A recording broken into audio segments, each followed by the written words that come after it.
Okay, so So tonight your case I is really cold wish I right had now. Props. A lot of props actually. Maybe I'm really warm. But I don't. I'll sit here. Tonight I really wish I had props. Animated props. I don't like animated, but props where I could have everyone engaged in using the props. Oh, okay. But unfortunately, Like a Lincoln head. forgive my British accent. Unfortunately, I do not have props. So we'll have to make do with that. So, what do you think about when you hear someone say arrow? Cupid. Thank you. Because it's Valentine's. And Okay. Cupid, if he did exist, is probably around shooting people. Yeah, I'll keep that note to myself.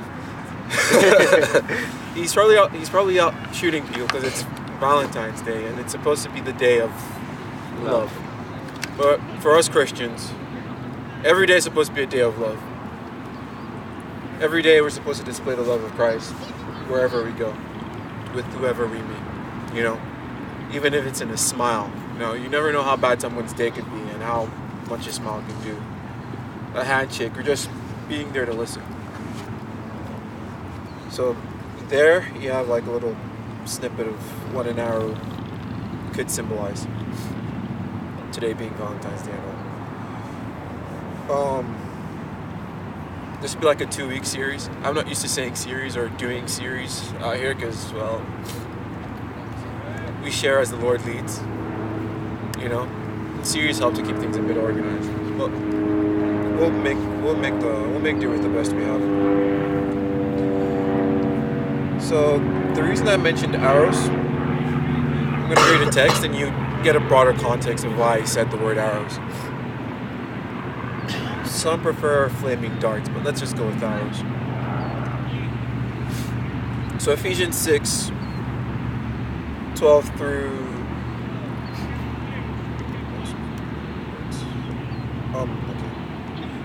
12 through 17, or sorry, 12 through 18 will be our text.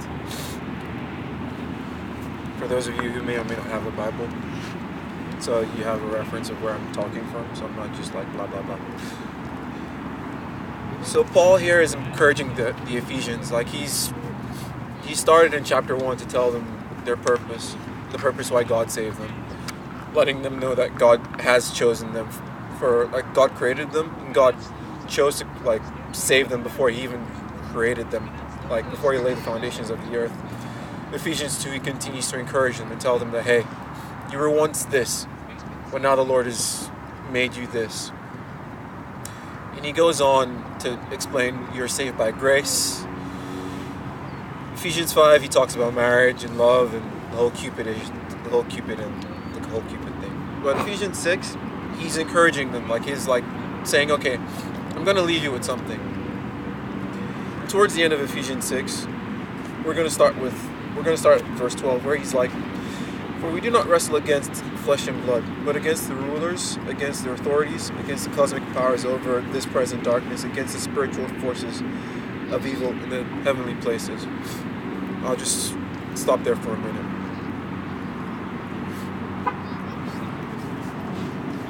Do any of us see arrows flying right now?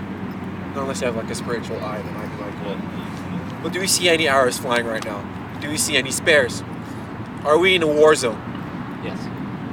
No, physically, are we in a war zone? No, okay. There is no one here. Soccer. Yeah. Well, except maybe for those guys behind us who are gonna fight against each other with the same weapon and different abilities. But that's another story for another day. Like if you look around us right now, it looks pretty peaceful. You know? There's no gunshots, there's no fear of a drone dropping a missile or a bomb. There's nobody out there with a machete chasing you, like trying to get your head off. Not unless they're crazy and you're homicidal and all that. You know, it seems peaceful. And that's the nature of the world we think we live in. But for the Christian, for us, when we become saved, we become aware that we are in a war zone. You know? Before you were saved, Picture being born into slavery, but not calling it slavery or knowing it was slavery. And also picture being shot with arrows so many times you don't even feel it anymore. You don't really care. It's like you're right smack dab in the middle of battle and it's like, what's the point? You know?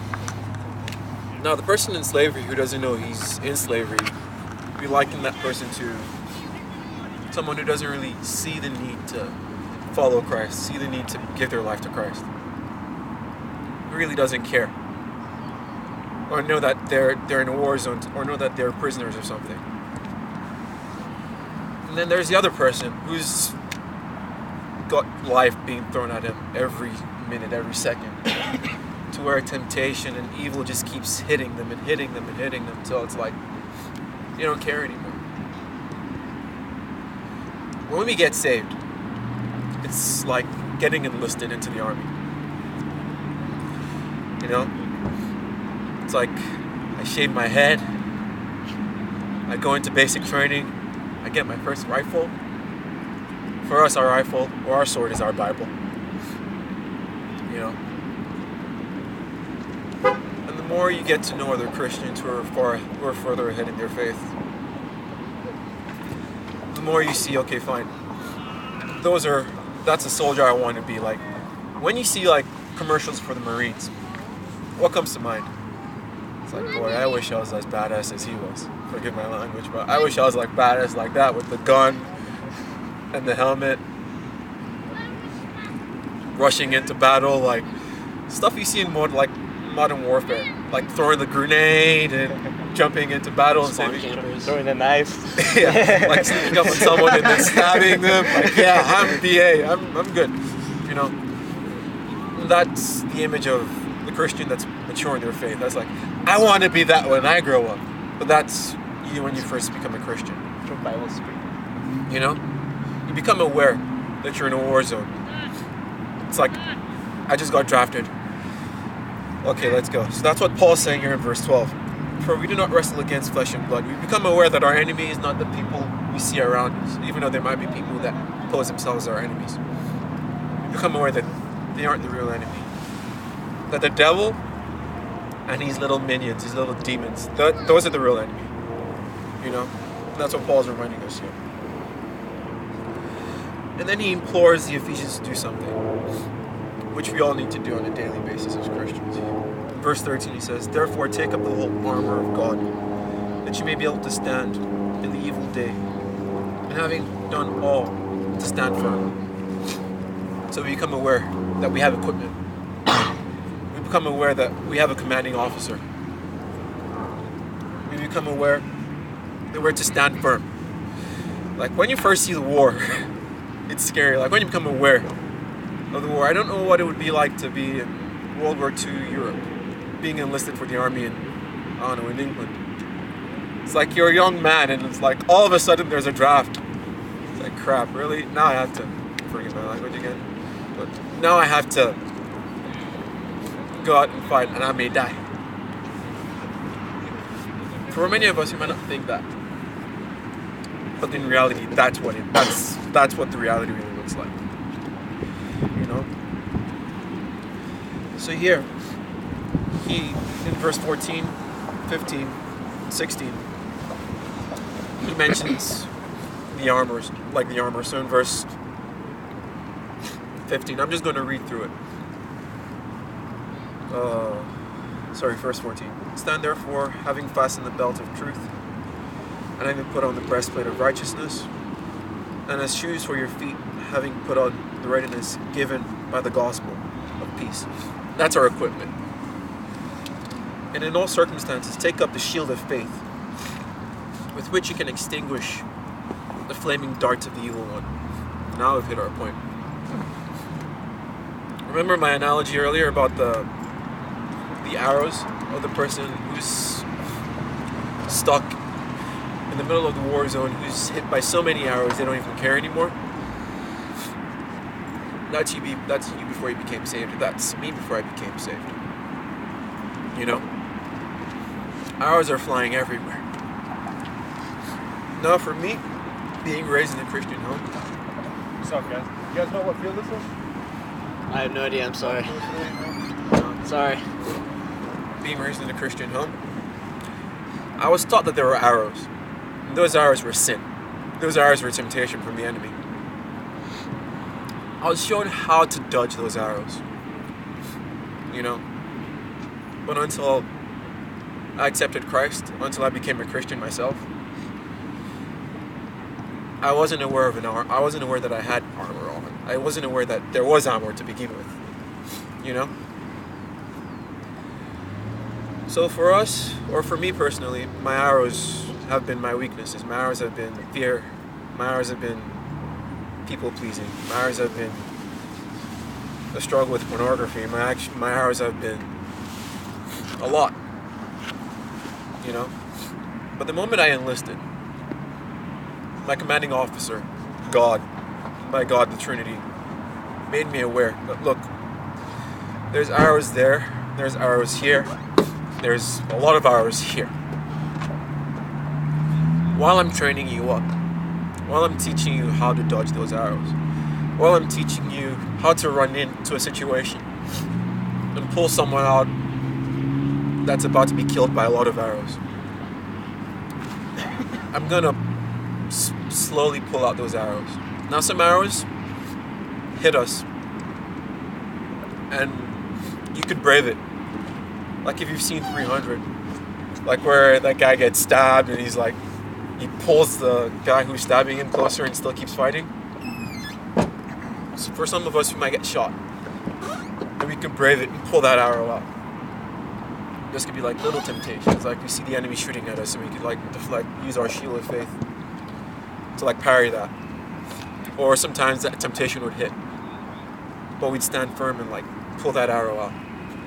But for some of us, those arrows are deeper. For some of us, we need the Lord's intervention to pull those arrows out. You know, to like go deep. Sometimes pulling arrows out can be painful. You know, I've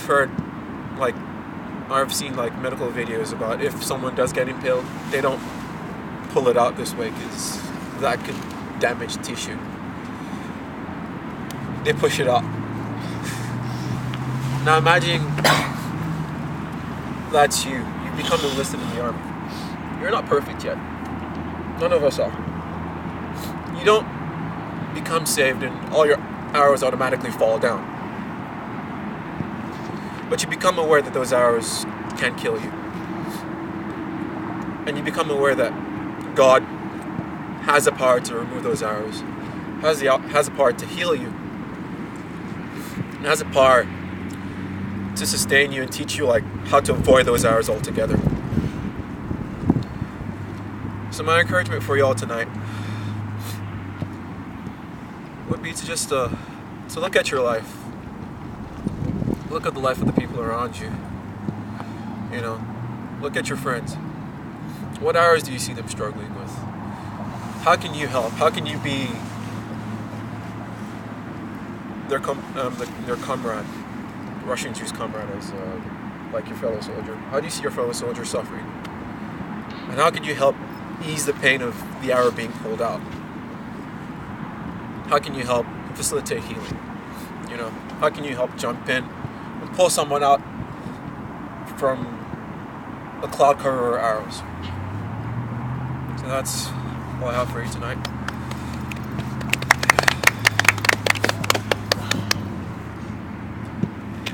Right. Anybody want a cupcake? Next week it's gonna get better.